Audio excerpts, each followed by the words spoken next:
President, and he said, I'm going to have to select somebody else now. And of course, my heart stops, and I think he's actually going to do it, but then he asked me to be his running mate. People always ask me what it's like to be Vice President of the United States, and I'll tell you a couple stories that illustrate that. So first of all, I didn't know that the president would make me his vice presidential running mate until literally the morning of the GOP convention. So the Saturday before the GOP convention, I actually flew down to Florida to meet with the president, and we talked. It was the first time I had ever talked with him explicitly about becoming his running mate. And he said, I'm not sure what I'm going to do, but it's probably going to be you, so go have fun the next couple of days. How do you have fun the next couple of days when that's what the president tells you?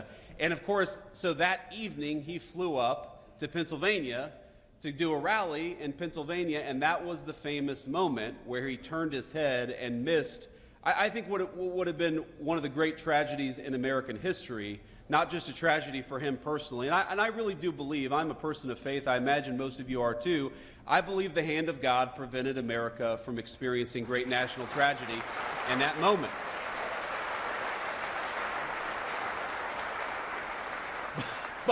So I call the president that night. It's probably 2 in the morning at this point. I call the president that night. Remember, I just met with him that morning talking about becoming his running mate.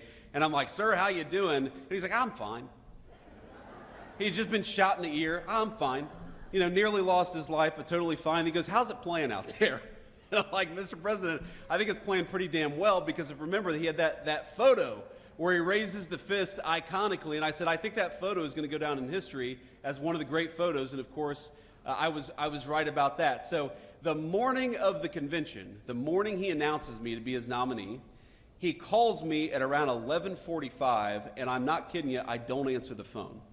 And I don't know what had happened. We had just landed in Milwaukee. We've got 3 little kids. It was a hot day. We were trying to get through all the security to get to our hotel room. I don't know what happened.